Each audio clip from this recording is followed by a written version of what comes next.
te dama bëgg dëkk li mu wax ci cadre de vie bi leer na nañ parce que yaakaarul ci budget 1 milliard 200 millions mi ngi jéem a seet fan lay wutee weccet ci àdduna bi ak état bi pour mën a def dara bokkul ak maire yi nga xam ne toog di croiser les bras jusqu'à la fin du mandat naan ñun amuñu budget lii la ñu am lépp jël ko def ko ci ay frais de fonctionnement ce qui fait que ni mbir mi en fait le budget c'est pour séddoo ko pour ak quelques nit quelques employés et puis faire 2-3 petits trucs et puis c'est terminé et puis c'est la fin du mandat et puis on essaie de voir un peu nan la ñu mën a def pour téyewaat mairie bi ak sans bilan concret donc bravo mais ça ne m'étonne pas tant que ça parce que c'est une femme que je suis beaucoup donc du coup je voudrais juste poser des questions. T'inquiète pas, Cheikh Tidiane Gomis, mais on est là pour dire la vérité aussi. On est là pour essayer de voir, d'être éclairé. Man dootuma joxe sama xalaat mënuma tey di joxe sama xalaat fii à part lui poser des questions. Parce que am na yoo xam ne man damay toog fii man kese di ko laajte. Donc autant que je lui pose certaines questions. Parce que je ne suis pas censé tout savoir. Quand je suis là, je donne un avis. Des fois lu ci bari xëy na du dëgg.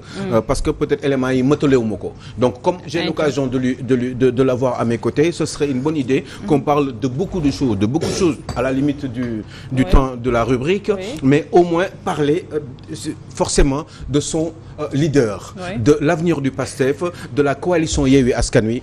Ousmane Sonko d'abord, avenir du PASTEF, coalition Yewwi Askan Wi, ses relations au niveau PASTEF ci biir Yewwi Askan Wi, parce que dafa am lu bari yoo xam ne man daf ma fa jaaxal, surtout ci élection législative yi bi mu amee, yooyu dama bëggoon ñu wax ci, et puis l'avenir aussi du PASTEF par rapport aux ambitions présidentielles, au projet du PASTEF. Qu'est-ce qui est possible pour que PASTEF li mu am comme projet, je connais à peu près assez bien le projet du PASTEF, mais pour la phase de concrétisation, le jour où justement ils arriveront au pouvoir, est-ce que ça serait possible de le faire avec certaines personnes yoo xam ne ñoom dañuy liggéey ak ñoom alors que ils sont de l'ancien système. Moi, j'ai toujours pensé que je pensais PASTEF. Je crois que je l'ai dit. Je l'ai redit, je l'ai redit. Mais phase de concrétisation mais mise en pratique pour man mënul nekk parce que booy liggéey ak yenn façon nit ñi c'est impossible de pouvoir mettre en pratique li ngay xalaat maanaam ce projet. La preuve, Macky Sall a tenté de le faire avec son Yoonu Yokkute, mais quand il s'est agi de faire des coalitions avec certaines justement ou certains ténors de la République, certains partis politiques, certains anciens de la République, il était impossible parce que foofu ay système de partage lay doon. Parce que boo demee ba créer parti politique, surtout pour le PASTEF ñi nga xam ne dañuy jógoon pour ñoom créer parti parce que effectivement système bi fi amoon li gars yi doon def yooyu yëpp musuñ ci woon d'accord loolu moo tax jusqu'à ce que même sax son leader disait man wax dëgg yàlla su ma jógee di def politique dafa am lu tax ma koy def parce que lii ma gis nii ci réew mi depuis 20-30 ans ci ginnaaw ñii ñe nekk fii ñoom laa bëggatul ñu fii toog parce que bugguma li ñuy def giseewu ma ni noonu pour développer un pays donc moo tax ñun ñu créer lii pour defee neneen maanaam complètement et totalement radicalement changer le système. Voyez, ci biir réalisme politique entre guillemets parce que on peut être réaliste politiquement tout en continuant sa trajectoire en relation directe avec le peuple mais finalement ay coalition mooy mujjee am ak ay nit ñoo xam ne ñi ngi fi woon démb. te wax dëgg yàlla man Alioune Sow bugguma leen pas parce que dama leen bañ non da ngay citer. non waaw dinaa ñëw bugguma leen non concrètement maa bëgg non ñu ngi fi ci wax bi non ñu ngi fi buñ ko raay. non duñ ko raay tey xoolal débat bi tey débat bi non tey débat bi. xam nga kon ñëpp comprendre non débat bi buñ ko raay tey. dama bëgg rek ñu jàll direct ñu poser des questions directes ñu essayer aussi apporter des réponses directes kii par exemple nga ma mën a jox comme exemple parce que bari na kii Salma joxe na un exemple moi je pense que ni PASTEF par exemple bon au-delà d'un projet je crois que kuy wut projet bu baax pour transparence ci réew pour liggéeyal réew li nga xam ne ressource la aussi minime soit-elle ces ressources ñu war ko mën a defar téye ko dugal ko ci askan bi le temps que ñuy yokku di gën di liggéey pour mën a gën di yokku di gën di jox askan wi d'accord naa waaye li may déranger ci foofu mooy le fait que ñu ne ñoom dañuy liggéey ak ñeneen ñoo xam ne ñoom ñi ngi woon ci système bi. D'accord, pourquoi ça doit te déranger? Mais ça me dérange parce que tout simplement. Ça peut te déranger mais moi je vais da nga laaj. Ça peut te déranger. waaw ça peut d'accord kon du question. Nous avons une contradiction principale. ñun suñu contradiction principale. ñun ñu nekk ci opposition bi yépp. L'opposition qu'on peut dire opposition parce qu'il y a une opposition de salon. Suñu contradiction principale. C'est le régime en place. encore une fois déggagoo ñu ne le parti de Habib Sy le parti Taxawu le parti de Déthié wala keneen ak keneen ak Pastef dañoo seey ñi nga xam ne ils ont épousé à 100% peut-être suñu philosophie dañu ñëw ñu seey si suñu biir parti mais les autres nous sommes en coalition tout est dans la coalition c'est important parce que mais loolu ñëpp xam nañu justement en coalition je précise dessus j'insiste dessus parce que nous ne sommes pas le même parti chacun a sa ligne chacun a son projet politique et chacun aujourd'hui est en train peut-être même soo xoolee le Taxawu mu ngi def le tour du Sénégal et je l'espère Khalifa sera candidat ou Taxawu aura un candidat ça veut dire que sur la contradiction principale qui est Macky Sall on doit pouvoir ñun se mettre ensemble et taire nos contradictions secondaires parce que tey suñu bëggee xeex ak un parti wala ñu bëgg a xeex ak un régime en place aussi puissant que Macky Sall avec le Benno Siggil Sénégal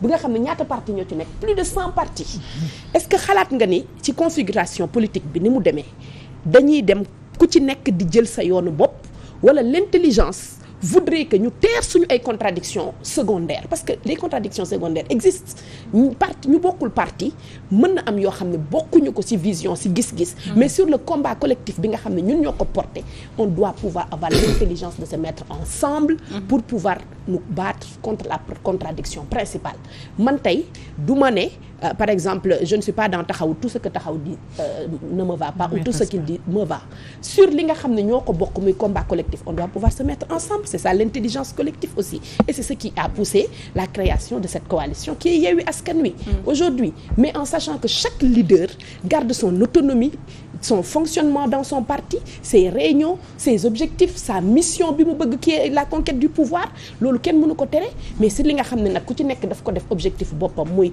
xeex li nga xam ne moo fi nekk te ñu bokk ko mais l'intelligence nous pousse aujourd'hui à être ensemble pour être plus fort te loolu ça n'a rien à voir avec kii système là kii anti-système là suñu contradiction principale c'est le régime en place et on invite même ñi nga xam ne ñu ngi ci biir Benno te tey jii mu leer ma ne ils ont envie que ça s'arrête ñu ñëw fekk si ñu comme ñan du ma citer tout ce serait dommage de citer un nom suba ñu yóbbu ma pour diffamation li ma leer mooy tey dans ce régime là qui est en place am na ci ñoo xam ne bu ñu fa jógee ñun on les invite mais ils épousent nos idéaux tey jii on a Moussa qui nous a rejoint qui était dans le Benno qui est venu nous rejoindre ainsi de suite ça c'est ça que nous défendons aujourd'hui suñu contradiction principale képp kuñ ci mën a àndal képp ku ñu mën a àndal pour suñu contradiction principale ñu mën ko fi jël dinañ ko def c'est ton avis mais dans ce cas day mel ni aussi da ngeen di pour gagner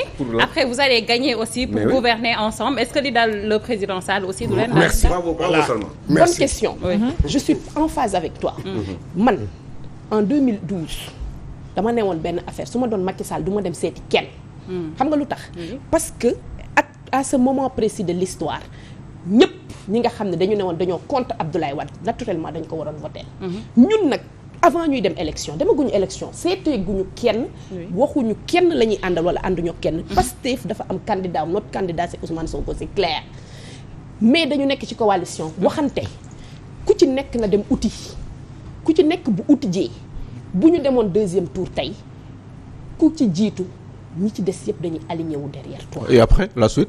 mais après il se passe quelque chose. mais est-ce que tu veux me dire que parce que ça n'a pas marché avec Macky Sall que ça ne peut pas marcher. Ça marche pas. Non, ça c'est ton avis. Tu ne peux pas vendre la peau de l'ours avant de l'avoir tué. Non, je ne suis pas d'accord avec toi. Il y a des faits. mais li amoon lu leer laa la wax. mun naa la expliquer pourquoi. non man mënuma d'accord. non mun naa la expliquer lu tax d'accord ngay parier si loo xam ne ñëwul. non du parier wu ma dafa leer naa ci sama bopp. non c'est un pari que tu es en train de faire. Supposons que le président Ousmane Sonko arrive tey au pouvoir et je le souhaite. maa ngi koy ñaan saay bu ñu xëyee te di ñaan tous les Sénégalais saay bu ñu xëyee ñu ñaan le président Ousmane Sonko mu agsi am na fulla am na fayda am na gis-gis am na xam-xam te jàpp naa ni du xam-xam non du foofu loolu sa avis la man dama lay wax non danga may bàyyi ma eggali daaneel danga ma invité wala non danga may bàyyi ma eggali man li ma gëm mooy xam nga li ma gëm mooy le président Ousmane Sonko ak ni ma ko xamee dans sa logique dans la qualité de travail bi ñuy gis ci moom ak parcours bi mu am ak ñi mu mës a liggéeyal yépp nit du ñàkk ngeen am contradiction mais man jàpp naa ni par rapport ak li nga xam ne moom la ñuy xaar ci moom il n'acceptera pas en tant que président d'être manipulé par qui que ce soit. Pour commencer ñun ñi nga xam ne ñu ngi biir Pastef man je prends mon cas man c'est pas parce que je suis là en train de mener ce combat là qu'il y a un devoir de redevabilité demain. C'est très clair et loolu. parce que à l'intérieur du Pastef vous êtes en accord sur l'essentiel alors que ci biir coalition bi vous ne serez jamais d'accord sur l'essentiel. Je ne parle pas de l'accessoire je parle de l'essentiel. Par exemple ma ne la xam nga am na ay gis-gis yoo xam ne. am na ay gis-gis yoo xam ne. mais vous pensez que ni honnêtement. vous pensez que ni Moustapha Niasse. il était d'accord sur l'essentiel bi muy fal bi muy jàppale Macky Sall il était d'accord sur l'essentiel ak Macky Sall. non question laa la laaj yow vous le pensez est-ce que vous pensez que ni Ousmane Sonko peut penser la même chose que Khalifa Sall. Ousmane bàyyi ma wax la gis nga Ousmane Sonko s'il pensait la même chose que Khalifa Sall 1 an et demi avant Khalifa Sall kon du ne man. Khalifa Sall nekk ci kaso bi damay ñaan képp koo xam ne déggal nga ma nga dem votel Idrissa Seck ce n'est pas possible bi mu choisiree ba votel Idrissa Seck bañ a votel Ousmane Sonko alors que peut-être que moom ça aurait été une chance bu jàppale woon depuis kaso bi ak li sympathie bi mu toll woon Ousmane Sonko xëy na peut-être Ousmane Sonko aurait pu xam ne Khalifa Sall Macky Sall en deuxième tour et pourtant il ne l'a pas fait il a choisi la coalition de Idrissa Seck kon moom la gën a jege idéologiquement fondamentalement si je puis dire donc c'est d'une évidence que ni même dans l'hypothèse où ce serait la même chose et que Khalifa Sall jàppale Ousmane Sonko nekk président de la République je vous assure d'une chose c'est que du gis yaa non gisaane nga léegi non gisaane nga non mais li may wax nii du gisaane di ngay wax du gisaane xoolal te du ma bàyyi mu jàll xam nga non bàyyi ma yeggali rek du ma la bàyyi xam nga lu tax da ngay non du ma la bàyyi xam nga lu tax du ma ko bàyyi parce que su ma yeggali woon mu leer amoo science infuse non du affaire non c'est ce que tu essaies de faire non loolu ngay jéem yow sa xalaat à l'intérieur du Pastef dama lay wax dara yow sa mentalité non sa état d'esprit yow sa gis-gisu bopp yow biir Pastef mënul nekk ak gis-gisu un proche de Khalifa Sall ci biir Pastef c'est impossible une coalition on n'est pas le même parti non mais voilà raison de plus donc vous ne pensez pas la même chose et vous ne feriez pas la même chose on n'est pas obligé d'être on n'est pas dans un truc boo xam ne dañu war a am hégémonie de pensée non loolu nga bëgg a wax déglu ma rek xaaral tey dama jàpp ni ki ñu jiital sénégalais yi voteel la yow yaa am la responsabilité lu xew yow la non si la may wax li ma xalaat aussi tey ji xam gi ma xam Ousmane Sonko le président Ousmane Sonko am na fulla gu mat gu day ni ëllëg ak si biir su fekkee ni moom mooy président du Sénégal encore une fois maa ngi koy ñaan li mu bëgg xam na ko te ña muy àndal xam na muy ànd ak ñoom gis nga xam nga man ban kii argumentaire laa dul d'accord non lii amoon na fi kon lii moo fi amaat non man d'accorduma ci man d'accord naa ne ay nit mën nañoo ànd tout dépend de la vision du leader ki jiitu moom mooy définir li ñu bëgg le président Macky Sall li mu bëgg mooy ku koy wax lu ko neex ak nii ngeen ci àndee ku ko wax lu ko arrangé wul tu sors de sa coalition loolu moo ko neex xam gi ma xam Ousmane Sonko xam ni. non le problème c'est pas Ousmane Sonko. man ça ne serait pas Ousmane Sonko xam nga si kan laa mën a wax. waaw sama leader laa mën a wax. mais dama lay wax pour Sénégal yow si Sénégal ngay wax ci loo xam ne ñëwagul. tu ne peux pas non si ñëwagul. non tu ne peux pas taxaw fii naan dans 5 ans ou dans 3 ans. lii la ñu am nekkoo gisaane kat tamit.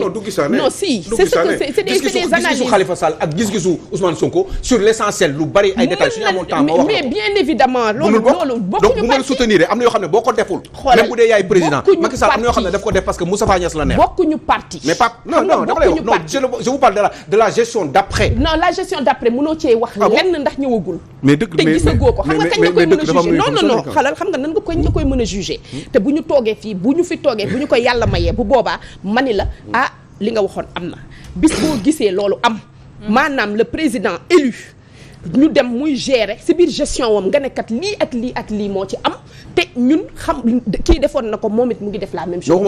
non kii def na ko. dafa am loo xam ne mi ngi relever ci xool ci ay attitudes sociologiques gu sénégalais yi. en général ci seen jikko yi la. ci seen parti yi la. parce que man pour man coalition bu naroon am man ci sama xalaat. nii tey jii nii waru woon sax nekk coalition waruñu woon sax tudd le mot coalition parce que bu coalition amee rek mooy différence am na te bés boo leen téyee mbir war ko gérer forcément vous allez le gérer différemment parce que dafa am ay non Khadija dafa am ay différences yoo xam ne da ngeen koy am ci gis-gis ak ay doxalin waaw mais loolu mais d'accord naa mais waa léegi bés boo demee ba gérer war a am mais forcément seen ñàkk bokk boobu non day c'est le président qui va décider xam nga lan de toutes les façons mënul président mën na décider mais xoolal y a des choses bu doxul xam nga tax du dox non xam nga non mënul la leer leeru non am na yoo xam ne président lu tax leeru la xoolal am na yoo xam ne président mënu ko décider ci réew tant que coalition tant que ñii mu àndal ñëpp adhéré wuñ ci à 100%. non je suis pas donc à l'intérieur du Pastef d'accord naa ko loolu non tu penses que tey jii président Macky Sall décidé wul seul. pas du tout il décide seul. pas du tout il décide seul. oh non il décide oh seul non am na yoo xam ne da nga ciy tenir compte. ñaar dama lay wax dara gis nga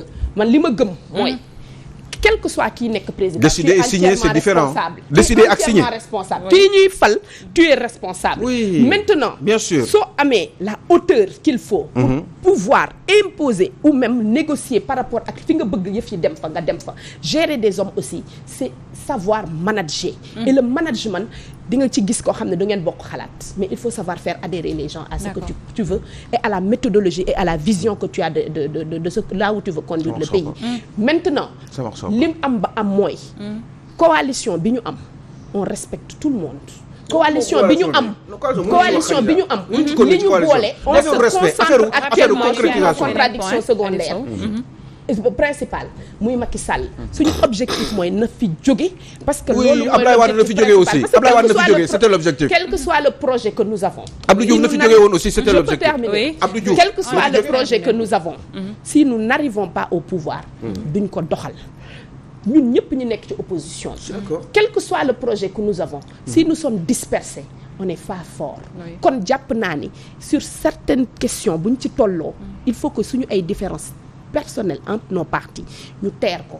pour aller vers l'essentiel et l'essentiel aujourd'hui pour man c'est combattre le régime de Macky Sall. combattre le régime de Macky Sall mais Aliou Sow fi mu ne il faut rapidement ndaw Salma gis nga Pastef bu demoon élection législative nii elle va dire encore que gisaane la bu demoon élection législative yi passé nii Pastef aurait eu pratiquement à peu près le même nombre de députés. d'accord bu dee gisaane la ñi xam nañ ma wax. ok Pastef laa wax bu demoon moom kese moom élection législative yi passé nii même nombre de députés lay am. d'accord on a choisi d'aller avec notre coalition. non dama lay wax rek li may wax laa d'accord waxuma à refaire dama ne rek dama ne ñu contredire ma ci li ma wax waxuma à refaire de dama ne li ma wax ne am na wala amul. donc noo ko xam ndax élection yi rapidement ñu jàll si beneen point Aliou Sow. non léegi dama li ma si la bëggoon ñëw. mooy parti politique yi. Donc finalement ma petite ça m'a perturbé et ce n'est pas bien ce qu'elle me fait parce que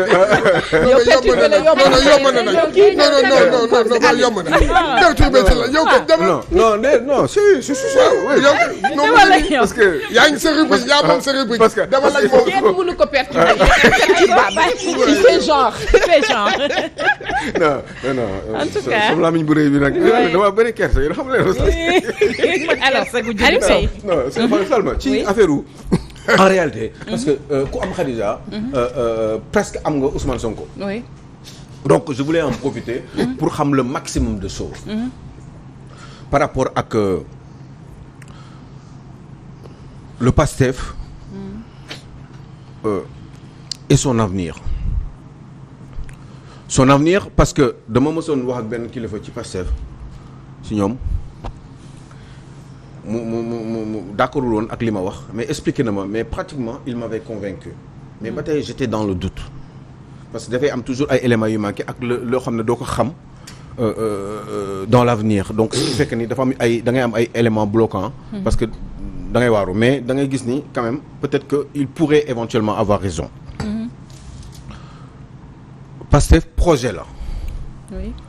te dama gis ni parti politique yi en général au Sénégal comme encore le Pastef bu doon sama sago des fois ñu doxalee neneen je peux me tromper parce que un projet du nit projet groupe la moo koy def ñu am ku ñu jiital pour mu doxal ko un jour waaye des fois nit dinañ créer mbiram un jour sax moom loolu ñu créer ñoom ci groupe bi ku fa mujjee ñëw mooy mujjee téye mbir mi. qu'est-ce que tu veux moo koy mujjee mettre en pratique un projet. oui. nit mën nañ ko créer groupe ñu jiital kenn alors que xëy na c'est le dernier du groupe un jour qui va mettre en pratique projet boobu oui. ma xalaatoon ni un jour dans l'hypothèse où il se passerait autre chose parce que dëkk da nekk dëkk boo xam ne dafa am ay procès am ay bagages où Ousmane Sonko éventuellement ne serait pas candidat hypothèse la. il sera candidat non d'accord non bu ñu insister ci loolu. dama ciy insister nag ndax loolu moom hypothèse xam nga newoon nañu du ñu dem. mooy suñu candidat da koy nekk newoon nañu élection du fi am. newoon nañu élection du fi am. newoon nañu élection fii du fi am. xoolal déglu ma rek dama lay jiitu ci li nga xalaat. supposons que Ousmane patati patata non man maay laajte di ngeen am beneen candidat loolu nga bëgg a laajte. mais balaa boobu loolu est-ce que loolu nga bëgg a laajte bu dee loolu nga bëgg a laajte dama lay wax benn affaire. ñun bougé wuñu varié wuñu nekkuñu ci loo xam ne dañu ci am xoolal non le président Ousmane Sonko est le seul l'unique candidat doo eggali parce que da nga junj te junj doy na borom xel dafa junj rek te junj dafa doy borom xel le président Ousmane Sonko encore une fois je m'adresse aux Sénégalais est le candidat de Pastef et le plan A B C D ba Z de Pastef te xam nga lu tax c'est le candidat qui a été choisi par le parti par les militants investis et c'est le candidat du peuple gisuma par quel superfuge dina am nag on est dans une année très tumultueuse lu ñuy jéem pour invalider sa candidature parce que l'objectif maintenant ce n'est même plus ndax élection dina am ou pas parce que xam nañ ni bu amee président day gagner Ousmane Sonko mais c'est de faire des primaires de ces élections présidentielles au tribunal dama ne. non loolu mënul nekk lépp loolu lañ bëgg. loolu mënul nekk. éliminer Ousmane Sonko xam nga bu njëkk ba dañu doon wax que ni il est insignifiant ñu pare ci ne effet de voilà mode la. tey ñoom leer na leen ni seen sondage yëpp fu ñu wëlbatiku gauche droite yéeg wàcc suñu demee élection ak Ousmane Sonko da leen di gagner donc seen projet mooy nan la ñuy def ba mu bokk ma ni la. mooy suñu plan A ba Z. d'accord mooy suñu plan oméga alpha. d'accord loo bëgg te du ma nangu sax ay question ay kan moo ko war a mën a remplacer. ou pas c'est pas une question qui peut être mais gis nañu aussi benn wala deux procès yu nga xamante ni jamono ji ñu ngi koy waajal. procès Mame Mbaye Niang Ousmane Sonko. politique procès politique réponse politique Ousmane Sonko. procès politique mën na am réponse aussi politique. buñ ci génnee dans le cas où il serait condamné qu'il soit inéligible. il sera éligible. il sera éligible. pour man mais xam nga que dafa métti nag de. non mais si au cas où il est condamné. non y a pas de au cas où. xam nga au cas boobu ngeen di discuter. oui on l'a xam nga lu tax ma ne du ma ko nangu. oui ayca. parce que dama jàpp ni. c'est une farce ñaar yëpp de toute façon le procès Adji Sarr comme on l'a dit il redit c'est même pas la peine ñu ci revenir c'est vraiment une mayonnaise qui n'a pas pris loolu ñëpp xam nañ ko le procès Mame Mbaye Niang pare. mais mayonnaise boo ci yokk diwlin di ko bàtti day ñëw bu dogee ba pare fii c'est fini bu dog ci dara waaye boobu dog na le procès Mame Mbaye Niang. mais pourquoi procès Mame Mbaye Niang tout le temps avocat yi di demander renvoi. mais c'est il a le document lan moo tax. non mais waxuñu wax document ce dossier xam nga lan moo neex. oui et c'est ce qui est vraiment extraordinaire au Sénégal. oui on nous vole on détourne nos sous. oui 29 milliards voire même 36 selon le livre de Birahim Seck. oui ñu taxaw di ma wax ay wax ce procès là dina finir en queue de poisson comme le procès de Adji Sarr xam nga lu tax comme le dossier de Adji Sarr parce que jàpp nañ ni am na ils tiennent un bon le bout gis nga xam nga question bi lan la suñu ay 29 milliards lan lañ ci def voilà la question. mais loolu boobu noo xaaral rek beneen sujet la woon boo xam ne c'est pas un autre sujet c'est le principal. pour man c'est ça le principal parce que procès diffamation sinon je vais pas sinon Ousmane Sonko procès diffamation peut-être jarul woon kon muy dem recel de documents non comme injure c'est le même procès non waru woon dem kon c'est le même procès dañuy wuyu ji xam nga lu tax on se défend non comme du dox kay léegi lan nga bëgg duñu défendre dañuy toog ñuy condamner par ñaari chef contumace d'accusation yi nga xamante ni procureur dolli na ko ci li ñu mais ça nous permet de faire témoigner Amadou Ba ça nous permet de faire témoigner Birahim Seck et ils vont venir témoigner maintenant suñu témoigner un ministre de la République devant l'Assemblée nationale non si non bul ma dagg non doo ma dagg dafa am benn këyit boo xam ne kilifa gi li may wax kilifa gi dafa ne yor na ko dama ne doo ma dagg xoolal dafa ne yor na ko xam non li ñu koy wooyee mooy da nga ne da nga yor dama ne doo ma dagg non yor naa benn doo ma dagg du ma la déglu doo ma dagg ayca ndax li mu wax ci lay tontu non dañ ne diw dañ ko épinglé te de toutes les façons oui Amadou Ba devant l'Assemblée nationale Amadou Ba à la télé je ne veux pas citer la télé pour ne pas faire de la publicité a confirmé l'existence du rapport Birahim Seck a écrit un livre on les convoque pour qu'ils soient témoins dans ce dossier léegi bu ñu ñëwee Amadou Ba peut dire que li ma wax amul donc ça veut dire que tout ce qu'il a déclaré depuis qu'il est ministre de la République à l'Assemblée nationale c'est pas bon loolu c'est un autre débat te mënta nekk loolu beneen wax la beneen cas la noo xaaral rek tous les ministres tous les députés yi nga xam ne assisté woon nañ ci session parlementaire boobu avec le rapport de l'Assemblée nationale jour boobu ils sont témoins de li nga xam ne moom la Amadou Ba wax donc l'existence du dossier ou Amadou Ba va le confirmer benn le principal protagoniste wax na ko et le dossier de Birahim Seck qui va venir renforcer xam nga lu ma wax gis nga seen semblant de procès yii yëpp c'est de la farce c'est une parodie de justice xam nga lan la alibi parce que li ci ginnaaw mooy il faut tout faire pour salir son casier judiciaire pour mu bañ a doon candidat. loolu dëgg la c'est tombé à l'eau. mais loolu dëgg la mais d'accord mais loolu comprendre naa ko Ousmane Sonko man xam naa loolu va sortir de ce projet. Ousmane Sonko qui disait procès laa bëgg tey jii ñuy jiixi jaaxa wala di laam-laamee demum procès Ousmane Sonko. c'est quoi le problème demum procès fan. Ousmane Sonko ci fan au procès de Adji Sarr Ousmane Sonko. non mais est-ce que tey jii dans la justice yow amoo droit ay voies de recours yoo xam ne même si tu es dans le procès tu peux invoquer ça wala yoon da koy tere. lu la yoon may da nga koy jël. lu la yoon may doo ko jël. da nga koy jël ba mu jël mais amoon na raccourci bu gënoon a gaaw ban raccourci la. pour le cas du procès de Adji Sarr. c'est lequel. mooy il fallait juste faire un test ADN wax gi jeex comme ça ñu xam ne diw day kàcc. yow da ngaa bëgg indi yokk ci xar mi karaw nga. non boobu moo gënoon gaaw. on n'a pas besoin le rapport boobu médical. boobu day wane ndaw si day kàcc. wax gi jeex dafa amul sens. en justice. la mère des preuves dans un viol c'est le certificat médical. non pas forcément. si non un des éléments là. c'est pas un des éléments. c'est l'élément principal. c'est l'élément principal. mais amuñu temps kon ma expliquer. xoolal non mënoo ma cay expliquer. lu ma ci xamul xam nga lu tax. parce que nous nous sommes intéressés de très près à ce cas de viol. moi particulièrement du ma juriste. mais daf ma jaral ma dem xooli ji.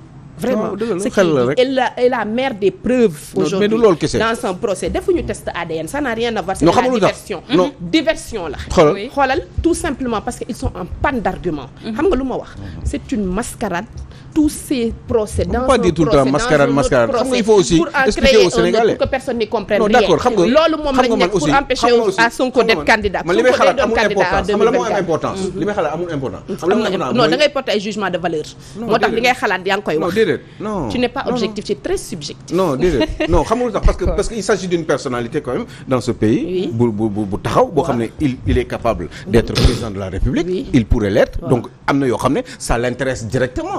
ça intéresse directement les Sénégalais. donc loolu moo tax ma ciy wax. mais aujourd'hui non booy ñëw ci dara da ngay doo jël un bout de question. non jëluma un bout da ngay jël des bouts xam nga par exemple. tey on n'a pas besoin d'un test ADN. xam nga ce monsieur non man ma xalaat ni rek kooku mun na gaaw.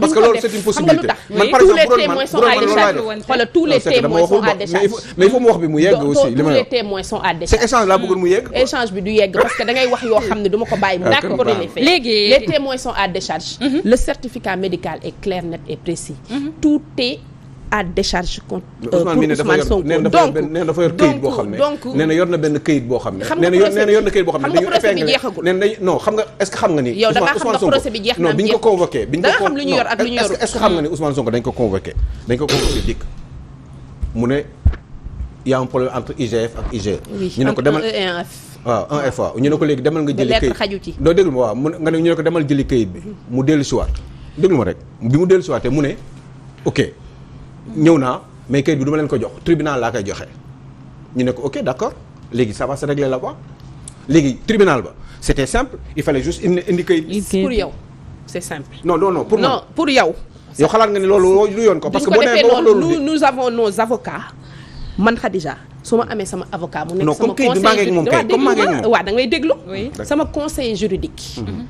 plan bi mu teg pour défendre ma c'est ce plan qu'on est en train de suivre et on va le faire jusqu'à la fin. loolu tam mën na nekk. te bu ñu eggee ca mais li ma wax aussi jar na bàyyi xel. li nga wax d'accord sa avis la et je le respecte c'est ton avis je le respecte. naka nga jàngatee tey ce qui s'est passé récemment ci procès bi ginnaaw bu Ousmane Sonko génnee ci procès bi di ñibbi këram ñu extraire ko de son véhicule expédier ko fi nga xamante ni moo di këram ak tout ce tintamarre bi nga xamante ni xew na ci ñu casser vitrine otoom ñu naan démocratie sénégalaise la ñu casser vitrine am jamono ji boo ci doon andi sa xalaat ce serait quoi. mais c'est le paroxysme rek de ce que nous voyons depuis des années dans ce pays dañu atteindre rek tey le summum du fi lu bees mais dafa atteindre une violence inuite dëkk boo xam ne léegi tu n'as même plus le droit de circuler li nga xam ne constitution moo la ko may le circuler sur le territoire aujourd'hui on est arrivé à ce stade où un opposant politique mais le droit de circuler est encadré hein où le droit de circulation est encadré un opposant politique tey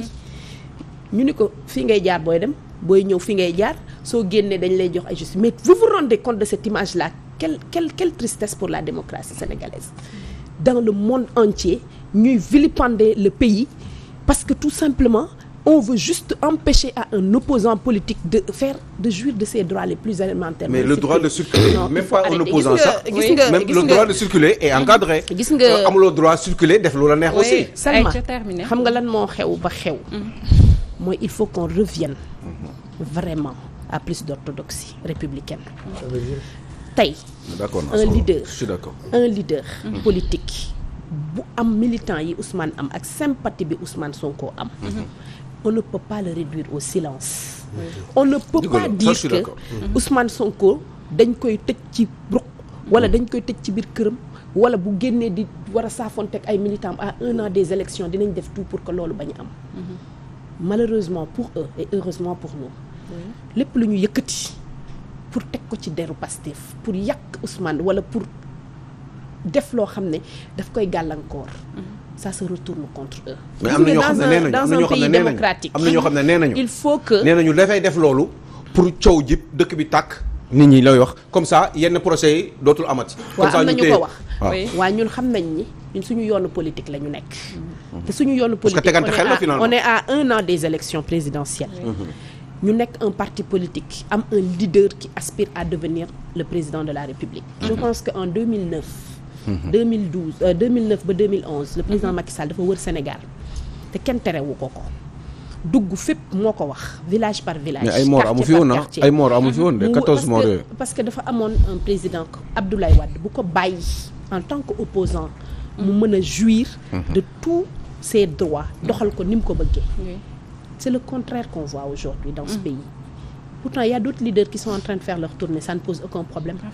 Pourquoi c'est Ousmane Sonko qui pose un problème? C'est la question. Pour la simple et unique raison qu'ils savent très bien que la menace numéro 1 pour le régime, le prochain président du Sénégal. Mais est-ce que l'État a amul lu xam aussi? Mais Ousmane Sonko kon nag question parce que man loolu question boobu noonu daf may taroote instant yi nii il faut ma wax ko c'est juste que dama bëggoon xam rek point de vue madame le maire par rapport ak cette nouvelle façon de faire de la politique parce que on voit c'est un constat et c'est fait mooy maanaam quand tu n'es pas d'avis wala quand tu n'es pas d'accord avec li nga xamante ne mooy loolu la président Ousmane Sonko di kii wala nekkoo ak tu n'as pas les mêmes arguments wala tu n'as pas les mêmes idées avec le président Ousmane Sonko ses militants wala ses partisans da ngay gis ni ki ñu am benn comportement bu malsain ak yow quand je le dis c'est parce que da ngay gis parfois ils sont violents dañ lay saaga. kan mooy saaga. non ça se voit sur l'internet du loo xamante ne dañ koy werante tey jii su ma fi toogee tey jii wax fi loo xamante ne nekkul ci Ousmane Sonko tey jii wax naa fi parce que d'accord ma tey ak yow la nga xam wax ma ko sur ce champ boo xoolee di nga gis commentaire bi on va me traiter de tous les noms d'oiseaux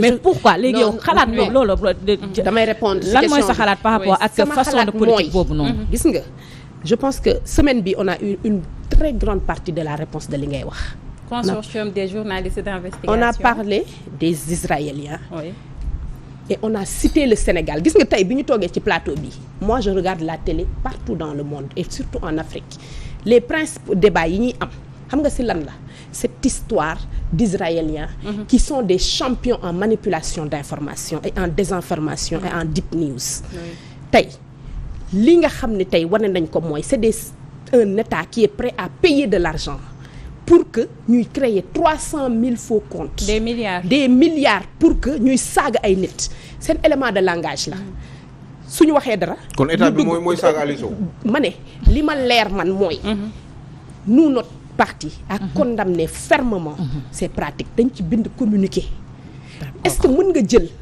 un militant de Pastef ou quelqu'un boo xam ne xam nga ko ci Pastef nga gis ko mu naan moo ngi saaga joxoñ ko ne ma kii la c'est trop facile. non mais état bi aussi mënoo joxoñ ne kii la état bi aussi mënoo joxoñ ne kii la li ñu mën a am comme information. kooku mënoo joxoñ kenn ni moom la aujourd'hui qu'on peut loolu mënoo joxoñ kenn ni moom la xam nga ban base la ñu am information mu nekk loo xam ne dafa doy waar. qu'il y ait des cellules dans ce pays et en l'occurrence à la présidence. Mimi Touré moo ko wax. yoo xam ne seen objectif ak seen rôle. mooy xëy di saaga léegi nag buñ ko saaga. avec des profils Diatta non à consonance sudiste profil de Ousmane Sonko pour saaga soo xoolee dans ses comptes derrière en général il y a 2 ou 3 photos derrière. parce que c'est des choses yoo xam ne dañu fay pour di saaga nit ñi pour le mettre sur le dos de. mais am ñoo xam ne dañuy saaga mais xam nga lu ma gëm mooy nous dans notre parti. mais am ñoo xam ne ñi ngi saaga dañuy wane seen bopp nëbbatuwuñu. kan ci par exemple. mais par exemple reçu à la République par la présidence de la République. non c'est Kaliphone c'est ça. non mais Kaliphone saaga na non baal ma expliquer la. Kaliphone saaga na. Tunkara day saaga. sama xarit bi kii nu mu tudd Mola day saaga. léegi da nga leen di woo nga laaj leen ñoom. non damay wax rek lan moo ko motivé man xam nga leen lu ma jël ay individualité di ci généraliser. non dama ne kan mooy saaga parce que gis nga dama lay wax. non ñooñu feeñal man seen li ma bopp jàpp mooy. ñooñu xam nañ xam nga ñooñu ils le font à visage découvert. waaw xam nañ leen. non dama laaj kan mooy saaga rek xaaral rek dama lay wax man lépp gis nga saaga yi nañu xoole saaga yi fan la nekk les saaga yi tey leer na que c'est le régime en place qui le fait ñoom ñooy saaga ñoom ñoo fay ay milliards pour ñu leen di créer ay faux comptes ñoom ñoo instrumentaliser la justice mais Khadija ñoom ñëppay saaga fi mu ne nii wax fi daf ñu en tout cas ñun dans notre leader l'a dit et répété def ngeen communiqué pour kii bi Khadija suñu parti Khadija mais Ousmane Sonko laa képp ku nga xam ne gis nañ ko mu koy est-ce que def ngeen communiqué pour identifier ko Khadija est-ce que def ngeen communiqué pour li xewoon a Mbàkke pour massawu ñu nekk foofu ñun non def ngeen communiqué waaw wala déet comme communiqué bi nga wax léegi. lu ma wax la dara kii nu mu tudd Sow Aliou ñun on est le seul parti bi nga xam ne à chaque fois qu'on a des détenus en politique on s'occupe de nos détenus benn non lii la wax li xewoon Mbàkke def ngeen ci communiqué waaw wala déet. def nañ ci communiqué ou defuñu ci communiqué je ne peux pas te dire clairement mais je crois qu'on l'a pas fait mais xam nga lu am solo c'est pas le plus important xoolal lu rafet ak lu ñaaw c'est pas le plus important ñaawluwuñ ko oui mais Khadija man j'ai entendu Ousmane Sonko si c'est à refaire on doit le refaire Ousmane Sonko dire que ñaawlu nañu saccage yi nga xamante ne am na foofu et que jot nañu sax jot ñenn ñi nga xamante ne ñoo am boutique yooyu noonu et que ñoom aussi wax nañ ma dolli ci leneen gis nga les informations yi nga xam ne am nañ ko dernièrement aussi avec tous ceux qui sont des nervis ou des mercenaires même on dira qui s'infiltrent tey si suñu ay manifestations peut-être même loolu moo waral ñu extirper le président Ousmane Sonko gis nga dama ne la violence xam nañ ban camp la nekk il faut le reconnaître c'est dans tous les camps c'est trop facile tey bu ñu toogee ci plateau yi ne Pastef mooy def la mais il n'y a aucune preuve de ça Khadija c'est dans tous les camps c'est dans tous les camps Khadija ku wax dëgg rek man waaw ñaari camp yëpp ñu dem fi espace politique on est condamné